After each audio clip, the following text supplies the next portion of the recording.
If you add up all of the existing power plants in the state of Florida, coal, nuclear, oil, gas, it's about 50 gigawatts.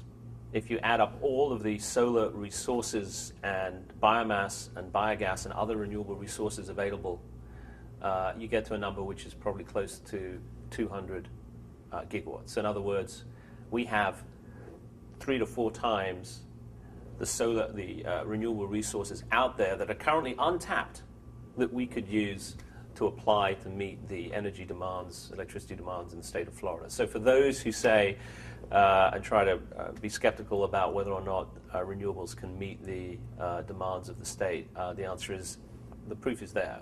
The studies have been done. It's a question of getting that into and getting those resources accessed and built. And how do we do that? Well, that's going to require private sector investment. How do you get private sector investment to be made? You've got to create a profit incentive for them. You've got to create a structure that allows private capital to make that investment. And the reality is you have incumbent monopoly structure that exists in Florida. Well, but when it comes to outside new entrants wanting to build renewable projects, they create layers of bureaucracy, layers of permits, layers of issues, and the utilities at the end of the day won't allow most of these new entrants to sell the power to them. So you have nowhere to go. If you want to invest in Florida in renewables today, it is incredibly difficult to either do it at all or do it profitably. What feed-in tariffs do is they change that. They change the paradigm. They make it absolutely automatic that anyone who wants to build a renewable project can get access to the transmission grid to sell power. At the end of the day, the utilities own the grid, so they have to take that power. So the law under a feed-in tariff or renewable energy dividend requires those utilities to take that power, all of the power that you produce, and pay you a price that allows you to earn your cost of generation plus a reasonable profit. So you've taken this whole paradigm and turned it upside down, and now you have a regulatory construct that allows any private sector investor that wants to build a solar project on their roof to make a reasonable profit. What is that? Maybe 6 to 7% after-tax return, which compared to the investments return you can make on investing in CDs or municipal bonds is 2 to 3 times that amount now, which makes it attractive, which is why if you go around the rest of the world, people are building renewables. And it's not being done by utilities or utilities only. It's being done by churches, schools, farmers, private companies, households. You go to Germany, you sit down and you actually analyze the 6 gigawatts of solar that they have installed there. And 80% of that is small systems that is on rooftops or on small commercial land projects, usually under 50 kilowatts. That's basically the size of a small gas station or the rooftop for a couple of shops.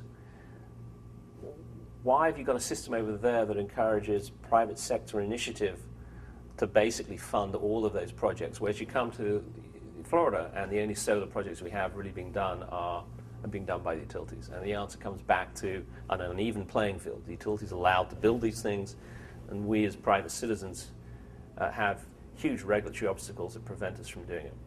And that's what a feed-in tariff really attacks. It creates a much more even regulatory playing field that allows everyone to participate.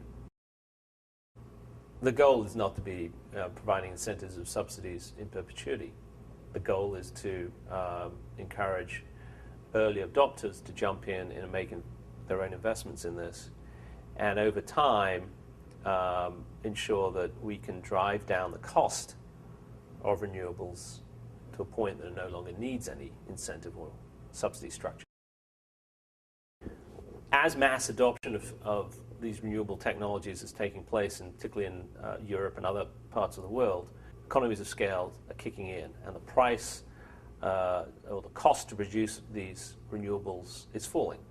And if you take solar, historically over the last sort of 20 years, it's fallen probably at about 6 to 7% per year. That's the cost of production.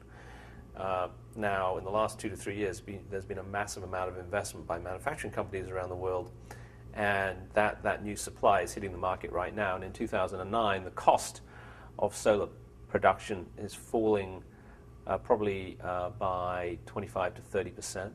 So what does that mean for investors in solar? It means that over a period of a few years, you're going to see costs come down to a point where it's probably comparable to grid parity. In other words, in the state of Florida, we're currently paying, all in around 13 cents for the power that you produce on a retail level. If you can get solar fully installed down to that kind of level, we no longer need the financial subsidies and incentives to encourage investment in renewables. You will still need the regulatory construct that allows you to sell your power to the utility. You will still need access to the transmission grid.